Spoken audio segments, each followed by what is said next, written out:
15 شعبان المعظم مہینے کی 15ویں رات، یوں سمجھے 14 شعبان کی شام۔ اسلام میں چونکہ رات پہلے ہوتی ہے، دن بعد میں ہوتا ہے، اس کی فضیلت عام طور پر لوگوں کے اندر مشہور ہے۔ تو یہ کس حد تک ہے؟ سب سے پہلے تو یہ بات سمجھیں کہ اس بارے میں جتنی بھی احادیث آئی ہیں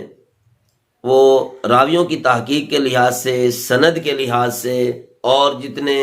محدثین کی شرائط ہیں ان سب کے لحاظ سے کوئی اتنی مستند اور قوی طریقے کو نہیں پہنچتی جس طرح ایک قوی حدیث ہوتی ہے، راویوں کے لحاظ سے بھی، سند کے لحاظ سے بھی، جس میں کسی قسم کا شبہ نہیں ہوتا، جس کے ذریعے ہم مسائل اخذ کر سکتے ہیں۔ اس لحاظ سے تو یہ کمزور ہیں، لیکن اس لحاظ سے کہ فقہا نے جو گنجائش دی ہے کہ اگر ایک روایت کئی طریقوں سے ثابت ہو جائے اور اس پر ایک عمل بھی چلا آ رہا ہو، جس طرح شب برات کے اندر یہ جو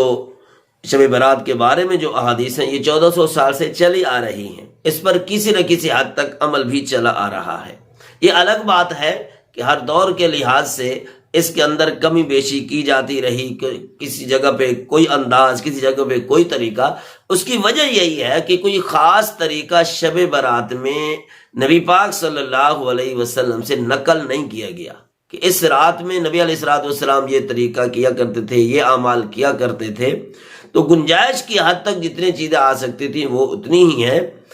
کہ اس کے اندر عبادت کی جائے تب بھی ٹھیک ہے، نہ کی جائے تب بھی ٹھیک ہے۔ فضیلت کی رات ضرور ہے، وہ بھی یعنی کہ ضعیف حد تک نبی پاک صلی اللہ علیہ وسلم کے ارشاد گرامی ملتا ہے، قبیلہ بنو کلب کی بکریوں کی تعداد کے برابر اللہ پاک اس رات میں جہنمیوں کو آزاد کرتے ہیں۔ یعنی جو لوگ بدعملی کی وجہ سے اپنے اوپر جہنم واجب کرا چکے ہوتے ہیں، اللہ پاک ان کے لیے بخشش کی پروانے جاری فرماتے ہیں۔ اس کے اندر مسائل کی حد تک باقی بات یہ ہے کہ جو آدمی جتنی عبادت کر سکے، نفلیں پڑھے، قرآن پڑھے، تسبیحات پڑھے، اللہ اللہ کرے، بیٹھ کے پڑھے، کرسی پہ بیٹھ کے پڑھے، لیٹ کر تسبیحات پڑھے، تو اس کی گنجائش ہے۔ بہتر طریقہ تو یہ ہے کہ انسان اپنے اپنے گھروں کے اندر بیٹھ کر یہ طریقہ اختیار کرے، کیونکہ اس کے اندر بچے بھی شامل ہو جائیں گے۔ ایک نفلی عبادت ہے، نفلی عبادت کا کوئی خاص طریقہ متعین نہیں ہے، کوئی خاص جگہ متعین ہے، خصوصاً اس رات کو۔ اس لحاظ سے گنجائش تک ہم عمل کرتے ہیں، اور پھر مسجد کے اندر آ کر یہ جو ایک گیدرنگ کی شکل بن جاتی ہے، کافی سارے لوگ ایک بیٹھ جاتے ہیں، پھر گپیں ہانکنا بھی، ہا ہا ہا ہو، تو یہ مسجد کے تقدس کے بھی خلاف ہے۔ اس کا لحاظ بھی رکھیں کہ اگر آ بھی جاتے ہیں مسجد کے اندر، جس طرح عام طور پر مساجد اس رات کو یہ خالی ہوتی ہیں اور نمازیوں کے لیے کھولی جاتی ہیں، تو اس میں تقدس کا خیال رکھنا بھی ضروری ہے۔ ایسا نہ ہو کہ ہم ثواب لینے کے لیے آئیں، الٹا عذاب لے کر جائیں۔ چھوکرے اکٹھے ہو جاتے ہیں، لڑکے اکٹھے ہو جاتے ہیں، جس کے اندر یہ طریقہ اختیار، بھائی بیٹھا جو بات دنیا جہان کی وہ کر دی، موبائل کھول لی اس زمانے کے اندر، تو پھر اس پر باتیں کرتے کرتے رات گزر جائے۔ تو رات گزارنا مقصد نہیں ہے، رات ایسے گزارنا کہ اللہ کی ذات راضی ہو جائے،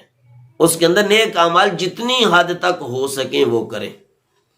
قرآن پڑھنا بھی ٹھیک ہے، نوافل پڑھنا بھی ٹھیک ہے، نوافل میں اگر ہو سکے تو دو کی تعداد آپ پڑھیں، یعنی ہر 2 رکعت کے بعد سلام پھیر لیں، بیٹھ کے پڑھیں، کھڑے ہو کے پڑھیں، جتنی آسانی سے ہو سکے وہ پڑھیں۔ یہ سب آپ کے لیے جائز ہے اور ہر کسی کے لیے جائز ہے۔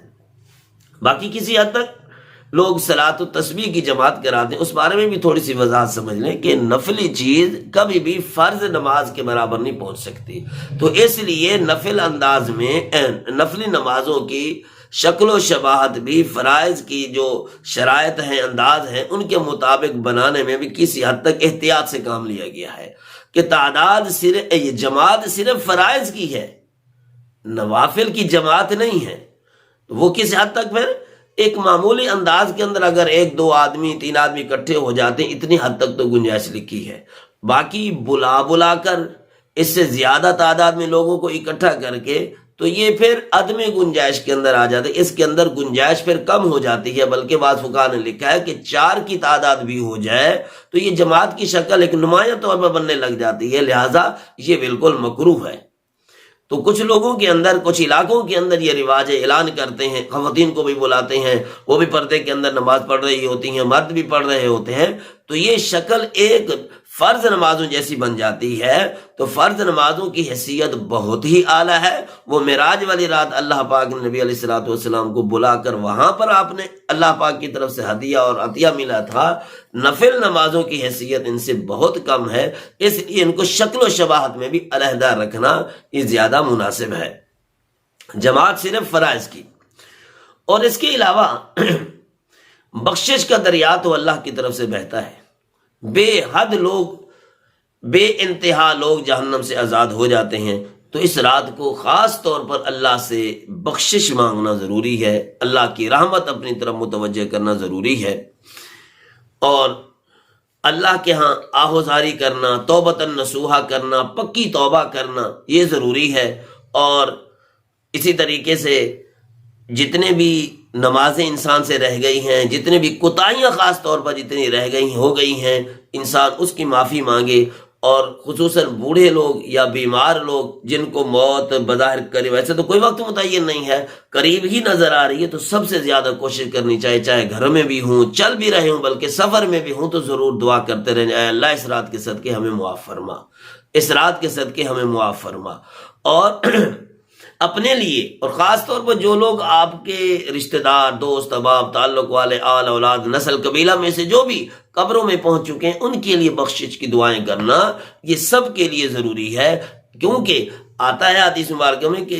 یا بزرگوں نے لکھا کہ بندے جو فوت ہو جاتے ہیں وہ زندہ لوگوں کی طرف ایسے امید لگا کے بیٹھے ہوتے ہیں کہ ہماری طرف کوئی صدقہ یا کوئی ہماری طرف ایصال ثواب بھیجیں گے، جیسے پیاسا پانی والے کی طرح متوجہ ہوتا ہے، تو اسی طرح یہ مردے بھی بیچارے توجہ کے اندر ہوتے ہیں کہ کوئی تو ہماری طرف وہ کوئی ایصال ثواب کرے گا، ہماری بخشش کا کوئی ذریعہ بھیجے گا، تو وہ انتظار میں ہوتے ہیں۔ تو امیدیں، ان کی امیدوں پر پانی نہیں پھیرنا چاہیے، کوشش کرنی چاہیے، ان کی بخشش کے لیے دعا مانگے۔ اللہ پاک ہم سب کو عمل کی توفیق عطا فرمائے۔